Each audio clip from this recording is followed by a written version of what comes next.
song natin, that all our privileges in the Christian life we have because of Christ, only because of Christ, in Christ alone.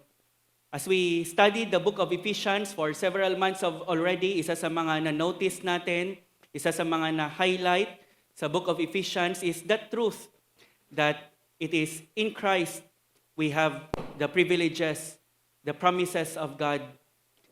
We read in the book of Ephesians several times ang phrase na in Christ Jesus, through Him, in Him, by Him, in the Beloved, in whom, through whom.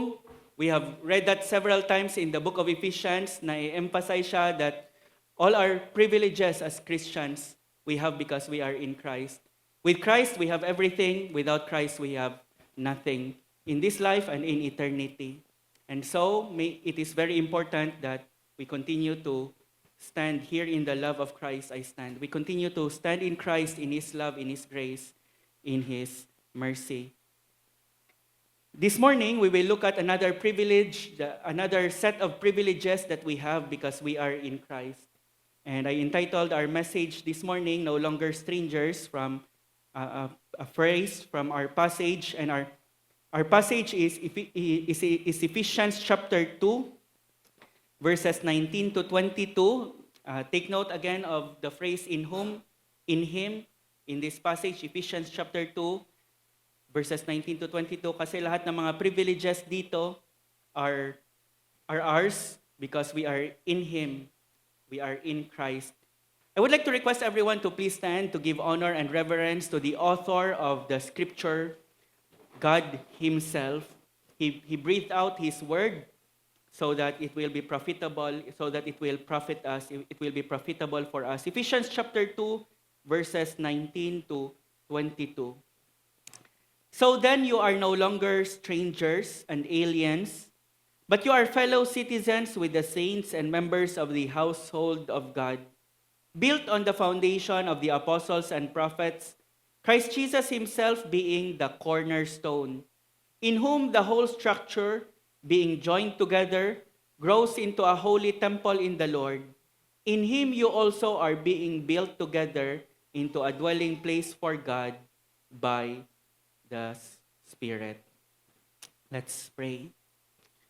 Lord, we thank You that You have united us to the Lord Jesus Christ, and because we are united with Him, we have these privileges that we can read, and ilang mga privileges pa that we have already seen in the book of Ephesians and in Your holy word.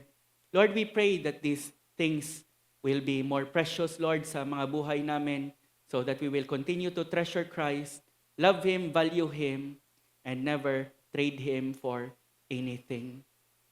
Be with us, Lord, now, we pray, we plead, as we meditate Your word. In Your name, Lord Jesus, we pray. Amen. Please be seated, brethren, brothers and sisters, friends. Si Sandhu Sundar Singh was born into a wealthy Sikh family in Punjab, India. He was raised in a deeply religious environment and was taught to memorize the Sikh scriptures.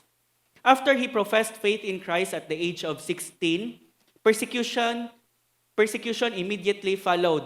His family was devastated, feeling he had betrayed their religion and their heritage.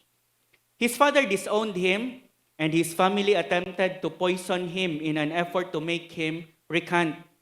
When this failed, they cast him out, leaving him homeless. Sundar Singh faced rejection not only from his family, but also from many in his Sikh community who viewed him as a traitor. But despite the persecution, Sundar Singh became a wandering preacher, bringing the gospel to remote areas in India and Tibet. His faithfulness under persecution inspired many believers. Si Kabu was born in Liberia and was the son of a tribal chief. After his tribe lost a battle to another tribe, Kabu was taken as a hostage. During captivity, he prayed for deliverance, and he said to have a vision of Jesus leading to his miraculous escape. Upon returning to his tribe as a Christian, he faced severe opposition because his conversion was seen as a rejection of tribal beliefs and traditions. His faith angered his family and tribe, forcing him to flee for his life. By God's providence, Kabu moved to the United States and attended a university there, where he inspired many through his simple yet profound faith. It was there that he was named Samuel Morris. Though he died at the age of 20, his testimony led to a missionary movement in the country of Liberia. Si Watchmani is probably more famous than the other two, although si Sundar Singh was also famous, but Watchmani was a famous leader, house church leader in China. He was born in a Confucian family in China and became a Christian during college. His dramatic conversion led him to renounce his worldly ambitions in order to serve the Lord Jesus Christ. Ang kanyang family, steeped in traditional Chinese culture, strongly opposed his faith. They accused him of dishonoring his ancestors and abandoning his heritage. He also faced widespread rejection from society, as Christianity was often seen as a foreign religion incompatible with Chinese identity. But despite of the rejections, Ni went on to lead the house church movement in China, enduring relentless persecution from communist government. He spent the last 20 years of his life in prison for his faith. Another person was Bilqis Sheikh. She was a wealthy Muslim woman from a prominent family in Pakistan. Bilqis Sheikh had a dramatic conversion to Christianity after a series of visions and dreams that lead her to the Bible and to the missionaries in their place. Her decision to follow Christ was met with outrage by his family members and her family members and her own community. She was disowned, lost her social standing, and was ostracized. Sheikh's extended family cut off all ties with her, and she faced death threats from radical elements in her community. Despite the isolation and fear, she continued to live out her faith, finding solace in prayer and the scripture. Bilqis Sheikh died in 1997. When Rhea and I went here 3 years ago, isa sa mga nakita namin sa book sale sa SM is her biography that we read, and it blessed us. Her book is entitled I Dared to Call Him Father, which has inspired countless of Christians to trust God amidst persecutions. Sa mga interested, pwede niyo mahiram ang book for Christmas break. Ang mga Muslims, I dared to call Him Father. Ang mga Muslims, they dare not call Allah as Father. They dare not call Him that. The God of the Quran does not want to have a personal relationship with His followers, let alone an intimate fellowship. But the God of the Bible is different. In fact, our passage tells us that Christianity is becoming a member of the household of God in which He Himself is our Father. And so we can dare to call Him Father. Lastly, si Qamar Zia, later known as Esther John. Esther John was born in devout Muslim family in British India. She converted to Christianity after attending a Christian school and reading the Bible. Ang kanyang family were deeply angered by her conversion, seeing it as a betrayal of their faith and honor. Fearing for her life, Esther John fled her home and took refuge in Christian communities, working as a missionary and teacher. Qamar Zia was eventually martyred for her faith, brutally murdered, either they say by a family member or someone close to her community. Qamar Zia or Esther John is remembered as a modern martyr and a symbol of courage and faithfulness to Christ in the face of persecution. You see kung ano ang common sa mga persons na nabanggit ko. Ang mga taong ito have lost their family, their acceptance in their community, in their society as a result of their faith. Naipanganak tayo sa country in which it doesn't cost much to be a believer, a follower of the Lord Jesus Christ.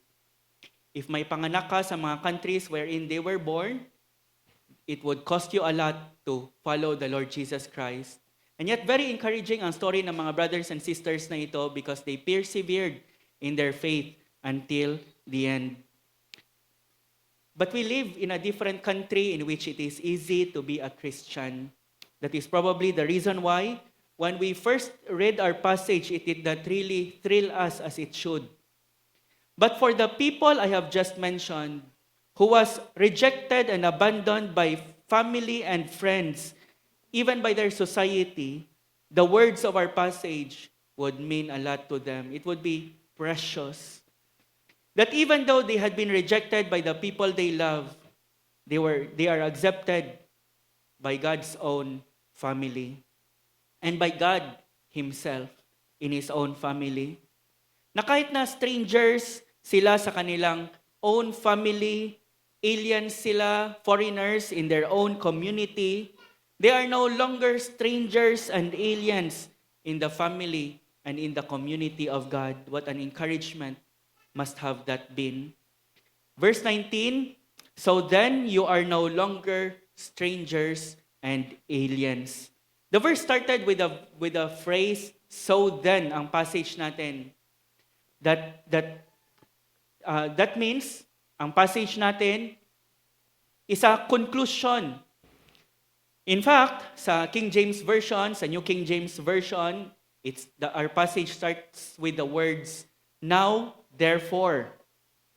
And when you encounter the word, therefore, sabi ng isang preacher, you ask, wherefore is there therefore?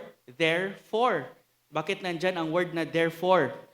When you read passages like this that starts with the word so then or therefore, you go back to the previous passage so that you can see why the writer can make the conclusion that he is making. That you are no longer strangers and aliens. Going back sa previous passage natin, we can see the reason for Paul's conclusion for why he can say that we are no longer strangers and aliens. By the way, ang alien na word, often ang pumapasok sa mind natin, mga extraterrestrial beings, hindi naman kayo ganyan dati. Ibig sabihin ng alien is simply a foreigner. Someone not belonging to the land where he is residing at present. And Paul is saying you are no longer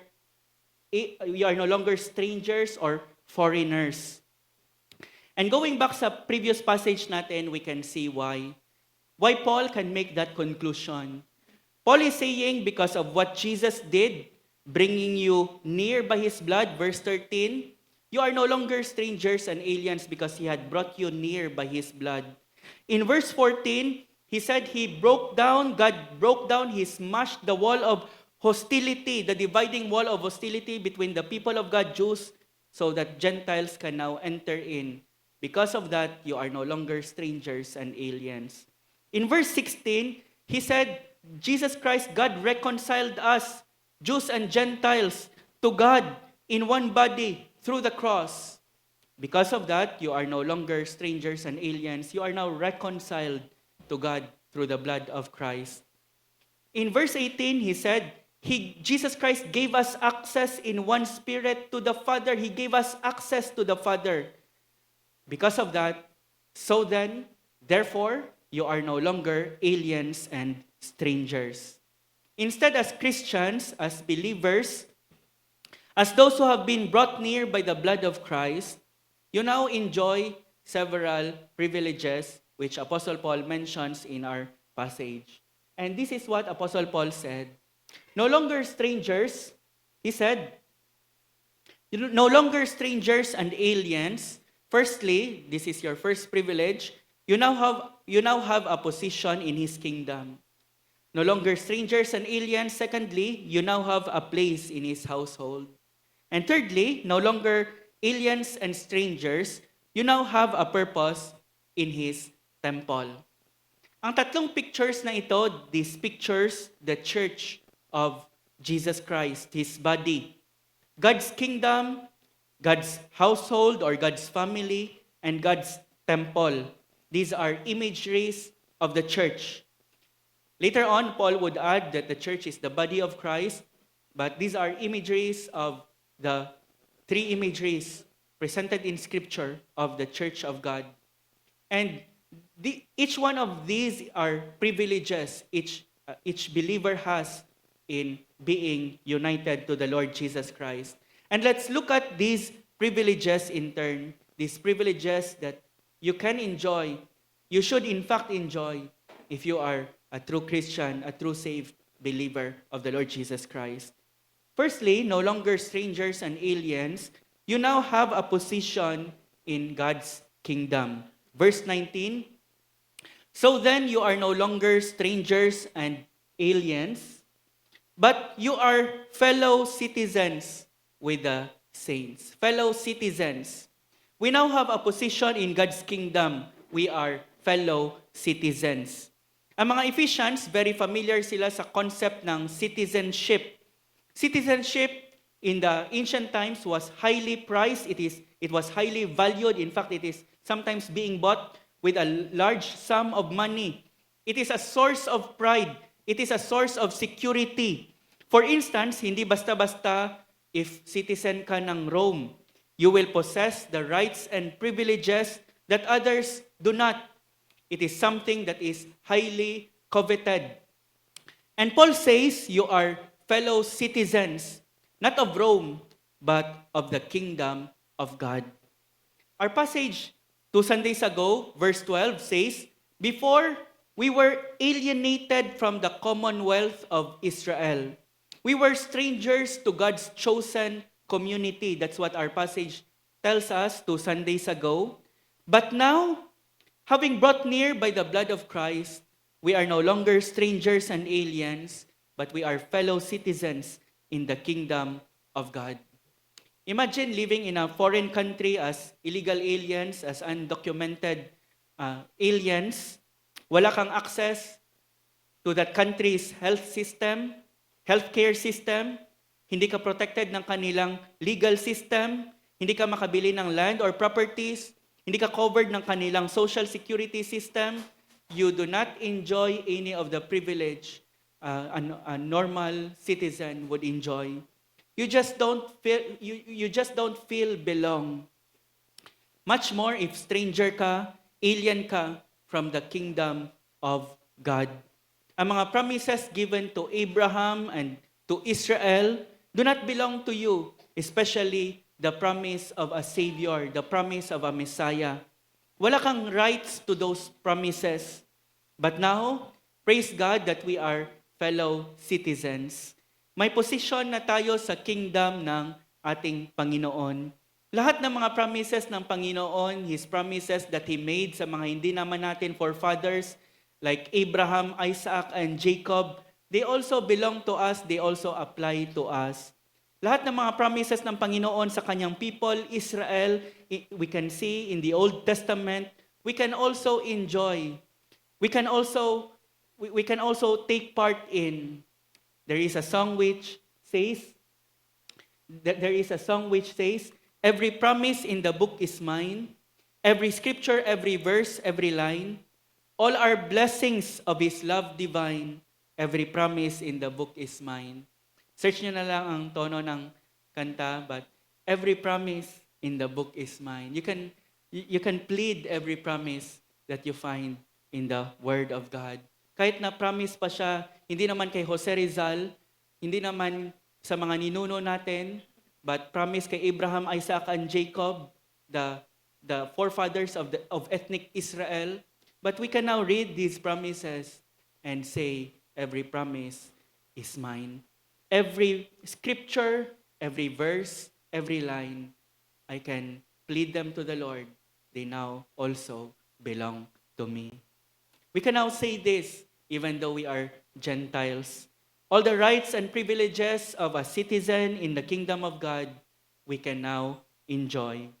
Because the Bible says, you now have a position in His kingdom. You are now fellow citizens with the saints. This does not just refer to the Old Testament saints, but to the saints of every age. Saint is, nasabi ko na last time, saint is Paul's favorite name to refer to believers. In fact, he never used the word Christian to refer to believers. We use the word Christian to refer to one another, but Apostle Paul would use the word saint. You remember back in Ephesians chapter 1 verse 1, Paul called the Ephesians Christians as the saints who are in Ephesus. Every saint is a citizen of the kingdom of God. Whether you are a one-day-old saint or you had been living for 50 years as a saint, as a failing saint, for sure, but as a saint nevertheless, you are a citizen of the kingdom of God. At first, ang mga Jews, they would think of themselves as better citizens than the Gentiles, but we can see here that we are now fellow citizens with the saints, including the Old Testament Jewish saints. Walang first-class citizen and second-class citizen sa kingdom ng ating Panginoon. If you are a believer, you are a citizen in God's kingdom. Fellow citizen. Not a lower-class citizen, not a higher-class citizen, but a fellow citizen. You have a position in the kingdom of God. You now have a position in the kingdom of God.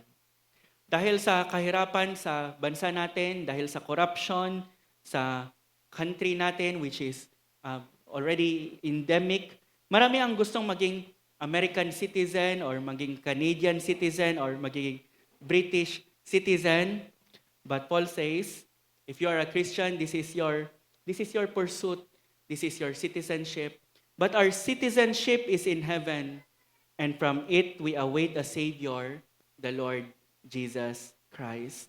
More than wanting to be a citizen of first-class countries, desire heaven where your citizenship is. If you are a Christian, you have a dual citizenship. You are a citizen of earth and you are a citizen of heaven. Your citizenship is in heaven. If you look at your passport, you can see that you are a citizen of the Republic of the Philippines. But if you look at your Bible, you can find that you are a citizen of heaven. You are only journeying through this world. And so you can endure whatever difficulties and discouragements you experience in this life because it is all the hell you will ever experience. It is all the hell you will ever experience as a citizen of heaven. You consider yourself we should consider ourselves as a pilgrim. You are going to the country where you really belong, the celestial city in John Bunyan's Pilgrim's Progress, the heavenly Jerusalem where your Savior awaits you. All this is because of the Lord Jesus Christ and what He has done for us. Ano ba ang mga ginawa natin to be granted this citizenship?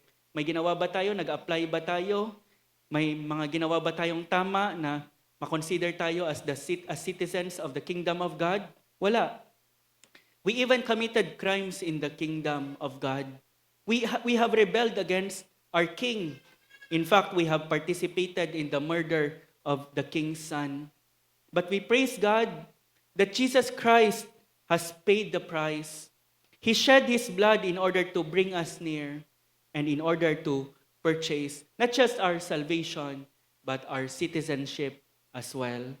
We praise the Lord for Jesus Christ, our Savior, who has purchased for us this privilege. He has not only purchased our salvation, our forgiveness of sin, our redemption, but including our citizenship. No longer strangers and aliens, you now have a position in God's kingdom. Secondly, no longer strangers and aliens, you now have a position in His kingdom. Secondly, you now have a place in His household. Sorry sa slides ko. Verse 19, you now have a place in His household. So then you are no longer strangers and aliens, but you are fellow citizens with the saints and what? Members of the household of God. Members of the household of God. Having a position in His kingdom is already good enough. What more could you ask? It is already a privilege we do not deserve. But God is not content with giving us a citizenship, a position in His kingdom. He wants a more intimate relationship with us. He not only granted us our passport, He granted us our birth certificate. And we can read in our birth certificate that we now belong to His family. He wants us to have a place in His household. Though being granted citizenship in the kingdom of God is already amazing, being members of the family of God is way, way more amazing. It takes us to a far greater level of intimacy. It takes us into the circle inner circle of intimacy with God. We are now members of His own household, members of His own family. Ang word na household dito, word na family, is taken from the Greek word oikos, and that is the name of the church of Pastor Edwin sa Bacolod. It simply means a family, a household. And that is the picture, a picture of the church of God, one family in Christ. God is our Father, and we are all brothers and sisters in the Lord. There are two pictures in becoming a Christian that relates to our having a place in the household of God. The first picture is, one picture is the picture of new birth, of new birth. And the picture of new birth is that God regenerated us and we are born again. Unless a man be born again, he cannot enter into the kingdom of God. And this new birth took us to this new family, the family of God. The second picture is the picture of adoption. The picture of adoption. As Christians, we are adopted by God into His own family. Inadapt tayo ng Panginoon. The judge who signed our pardon also signed our adoption papers. And we are welcomed, we are brought home into His own family. Once His enemies, God now wants us to sit at His table and be with our brothers and sisters in the Lord, enjoying our meal with Him.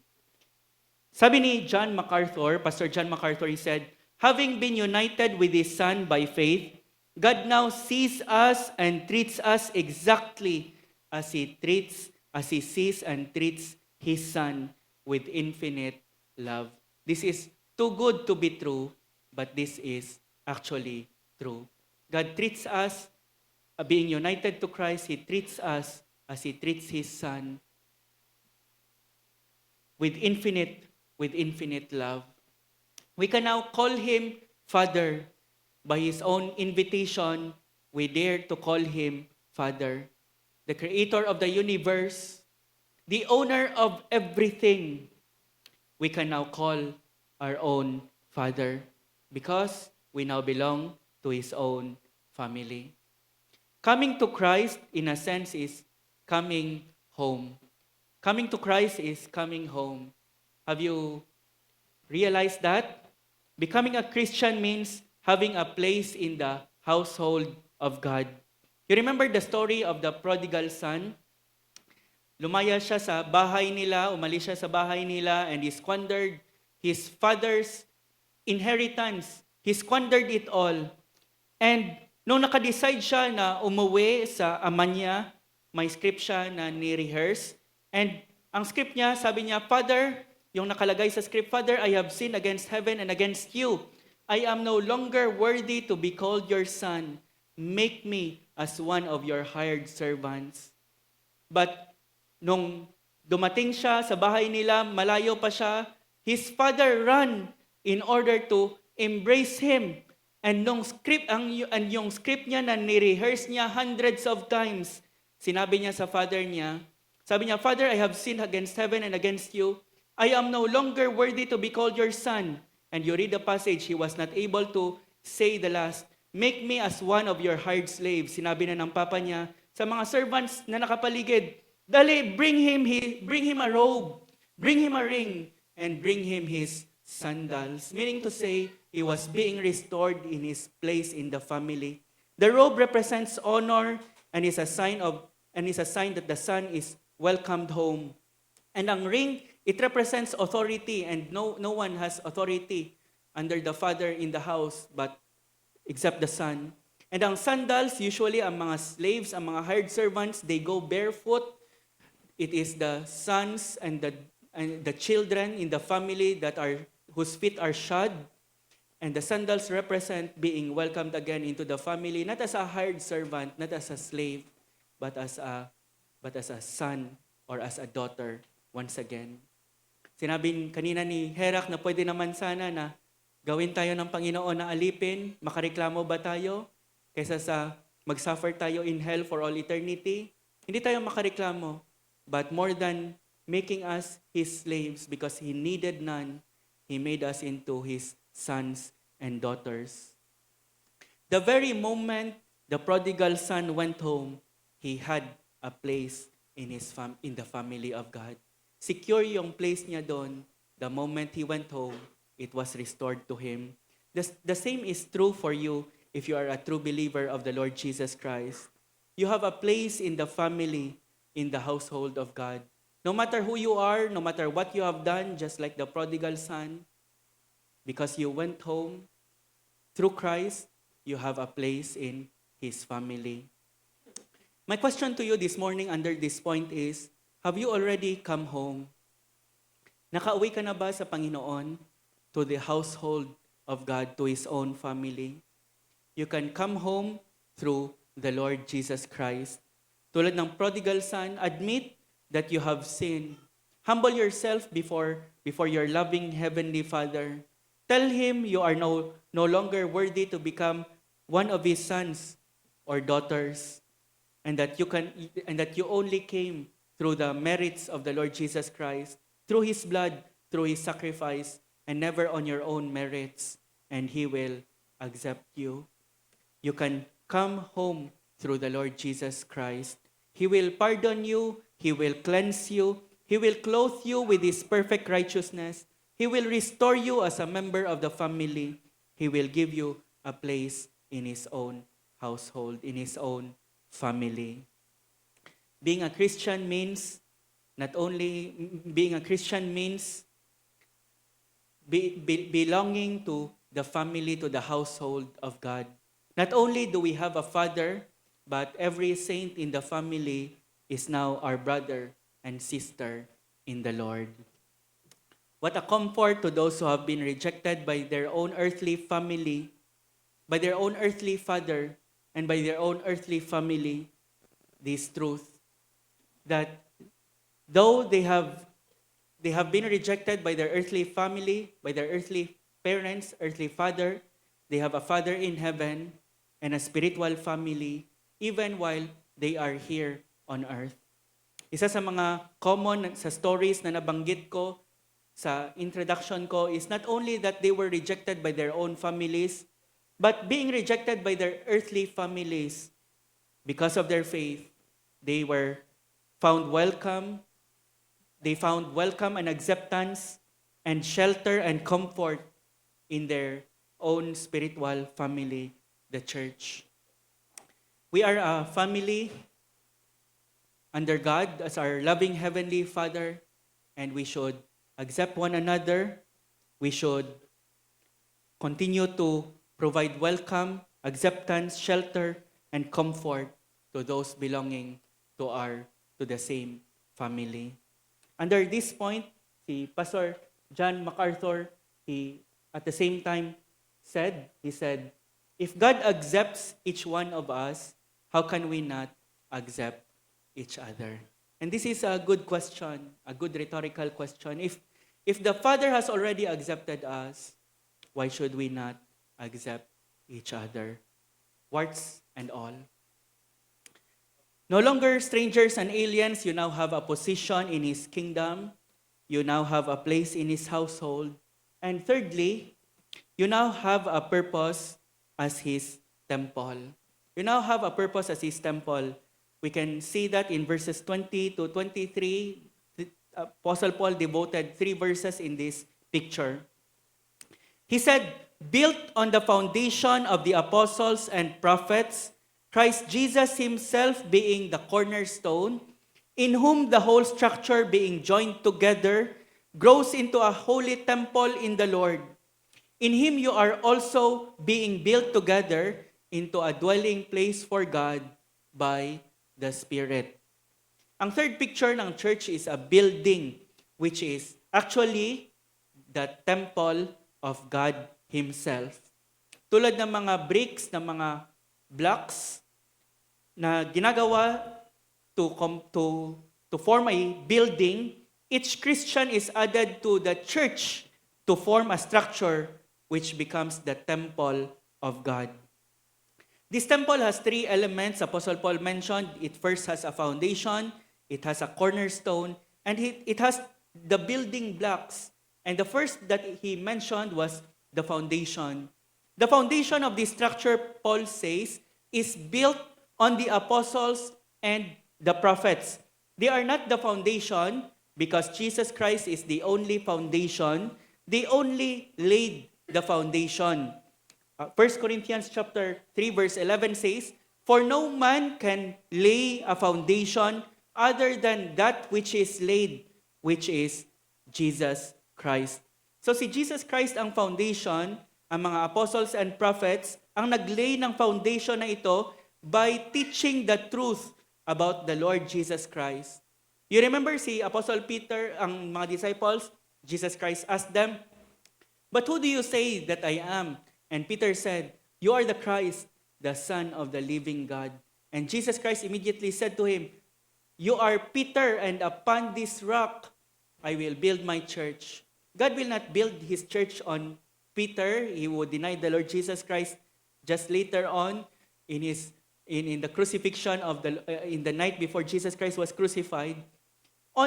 Jesus Christ will build His church on the confession of Peter that Jesus is the Christ, the Son of the living God.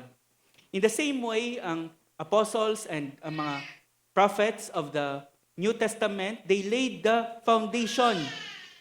The church stands or falls they wrote the New Testament scripture, and the church stands or falls in its relationship to the New Testament scriptures.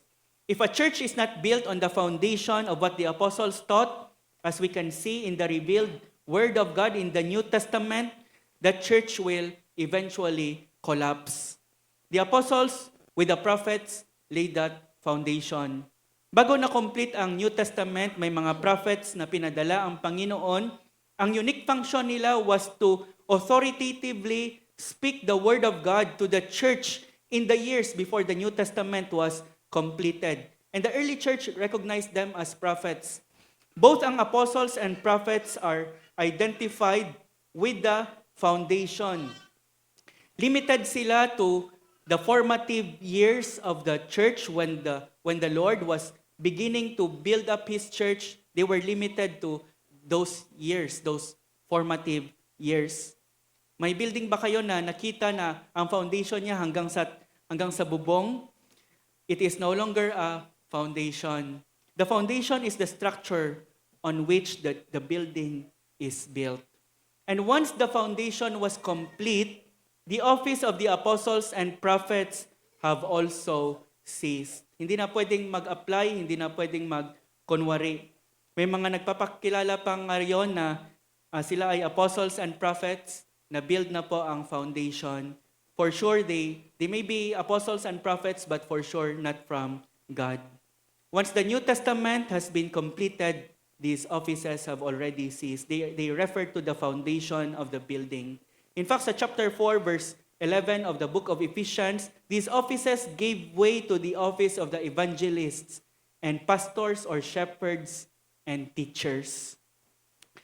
But the foundation is built on the teaching of the apostles and prophets about the Lord Jesus Christ that we can find in the New Testament, including the book of Ephesians. That is why we study the book of Ephesians and all other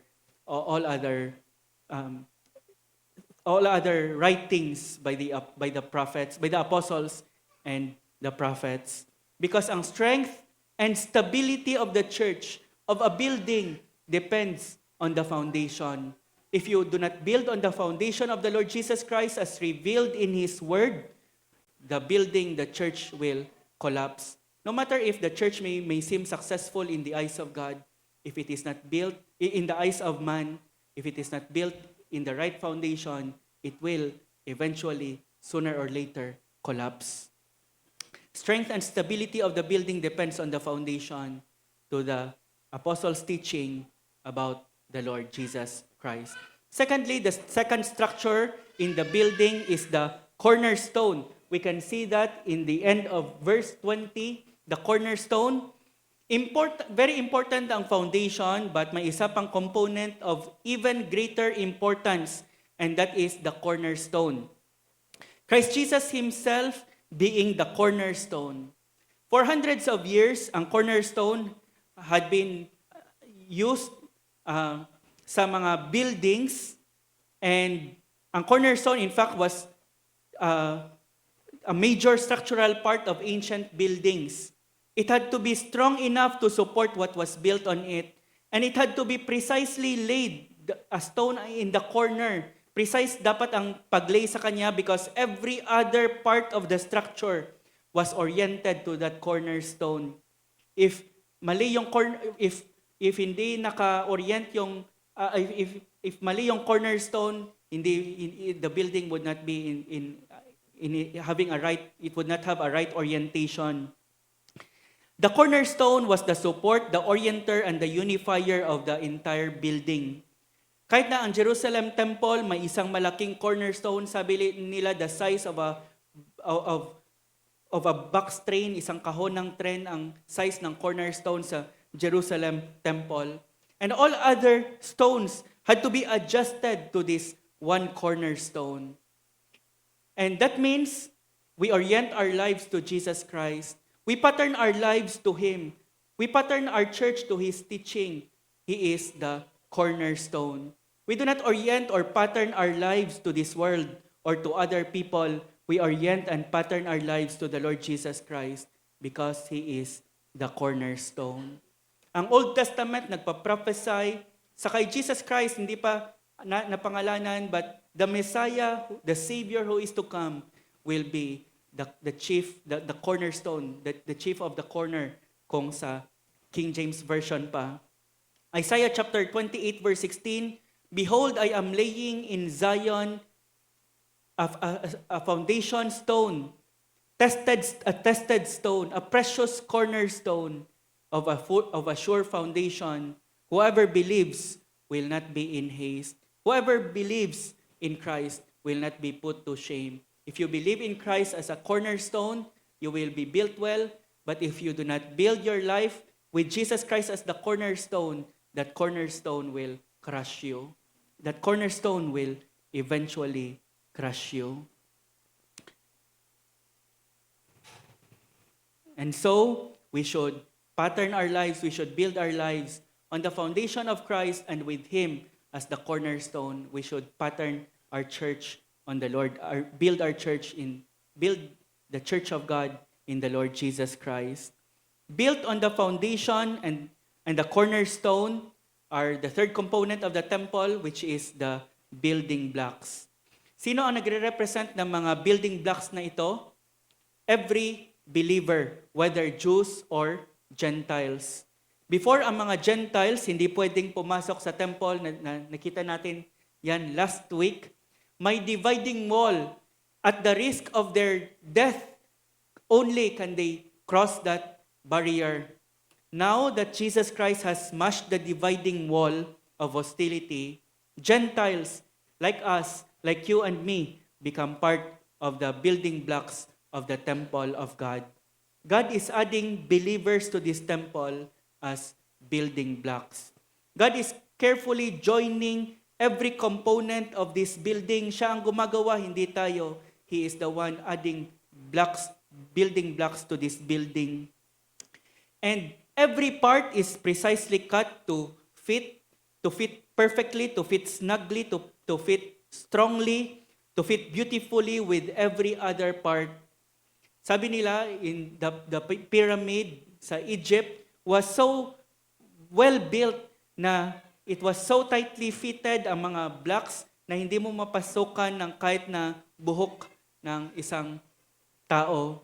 If that is true with a man-made structure, how much more true is this God-made structure of a building, of God's temple?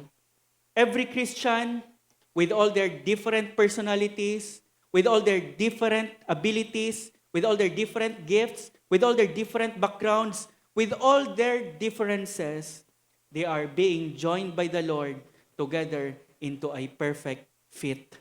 Nothing is out of place, nothing is defective, nothing is inappropriate. You have a purpose. This means that you have a purpose in the temple of God. If you are a Christian, a true believer of the Lord Jesus Christ, you have a purpose in the temple of God. May purpose ka, and you have to ask yourself, what is my purpose? Don't say na wala kang purpose. No, Christian is useless. If the Lord added you to the building, it means may purpose ka. Kahit na bedridden ang isang Christian, he or she still has a purpose in the kingdom of God. And so it is very important that each of us should discover our God-given gifts in order to serve the body because we have a purpose. Or it's the other way around. Serve the body and you will discover your God-given gifts. Serve the body and you will discover your God-given gifts. Maraming mga professing Christians do not discover their God-given gifts because they do not want to serve. Kahit anong answer ng mga profile test na ito yung gift ko, if you do not serve the body of Christ, you will not discover your gift. You will not be able to discover your gift. Serve the body of Christ and you will discover your God-given gifts because only then will God equip you and you will see, ito pala ang gift ko sa body ng Panginoon. Find your God-given place in the temple of God. You have a purpose in the temple of God. When our lives become painful or roll forward seemingly without purpose, we by faith must reaffirm that we have a vital role in the building of God and we must seek to fulfill that role. If you are just attending church, you are not fulfilling your purpose to the fullest. Much more if hindi ka nag-a-attend ng church. Baka may mga nakikinig online na nagsasabi na online church lang ako. A church is, and there is no online church because a church is a gathering of the believers. You are not fulfilling your purpose in the temple of God if you detach yourself from other believers. You seek to gather with other believers every Sunday and every other part of the week as you are able. According to verse 21, ang structure na ito na binibuild ng Panginoon, it is not static, it grows. It grows. As each new saint becomes a new stone, the structure grows in the Lord. May mga cathedrals like sa Europe na ginawa for centuries, for hundreds of years. In the process, may mga bagong kwarto, may mga bagong structure na idudugtong, and it is the same way sa church ng Panginoon. It is not static, it grows with the addition of new bricks. This is why we share the gospel. This evening, may evangelism tayo sa bazaar because it is the way that Jesus Christ builds His church. As a person repents and believes in the Lord Jesus Christ, as a sinner is turned into a saint, a new brick is being added by the Lord. And God ordained na mangyayari lang yan as we share the gospel. Nung na-build ang temple ni Solomon, the stones were prepared at a place far from the building site. It was said when Solomon built his temple that you could not hear a sound. You cannot hear a sound of a hammer or axe or iron or any tool at the site. That is the way God is working the temple, silently but surely. Hindi na i-news sa CNN or sa ABS-CBN ang ginagawa ng Panginoon, mga nanunews ang mga insignificant things na nangyayari na hindi naman natin papag-usapan na in 1,000 years. But God is doing something silently, and that is building His temple, building the church. As we share the gospel, God is building His church, His temple, and He is doing it silently. And this should be our priority. This should be our priority as believers. Na-learn natin sa Book of Haggai, sa Sunday school natin, na dumating ang time sa mga people of God in which they had the wrong priority. People are saying it's not yet time to rebuild the temple of God. And sabi ni Haggai sa kanila, is it a time for you yourselves to dwell in your paneled houses while this house lies in ruins? Sabi ng Panginoon through Haggai. And twice sinabi ni Haggai, consider your ways. Consider your ways. Sabi niya, you have sown much and harvested little. You eat but you have never enough. You drink but you never have your fill. You clothe yourselves but no one is warm. And he who earns wages does so to put them into a bag with holes. Sabi ni Haggai, you have a wrong priority. Sabi ng Panginoon, ang priority mo, designer bags, and nalaman mo na kahit na Louis Vuitton, nalaman mo na may butas pala after 50 or 60 years, and you are in your deathbed. It is a bag with holes because you are not prioritizing the one you should prioritize. Sabi ng Panginoon, you have sown so much but harvested little. You eat but you never have enough. You drink but you never have your fill. You clothe yourselves but no one is warm, and he who earns wages does so to put them into a bag with holes. Wrong priority. This is the priority of God building His temple, and we join God in that priority by making it our number one priority in life. God's priority should be our number one priority.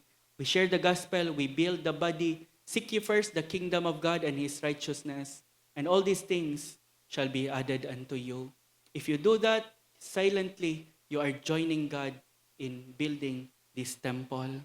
If we do not do our part, makakita lang naman ang Panginoon ng someone who will take our place, and we will be set aside, and we will miss our chance of participating in the great work which God is doing.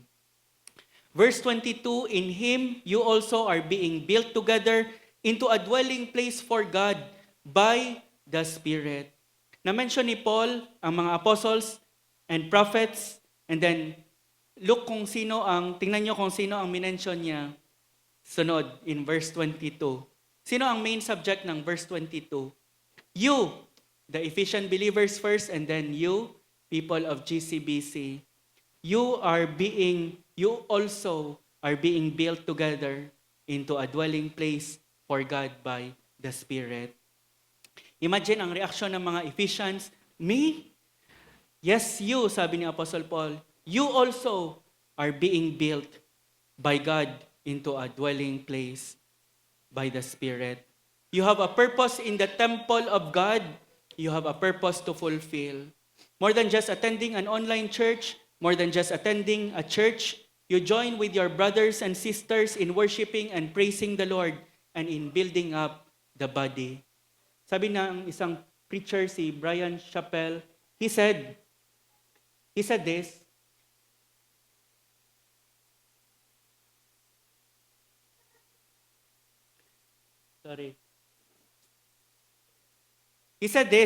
each brick should be supporting the other in prayer, in resources, in encouragement, in offering our lives in example and sacrifice for the sake of others.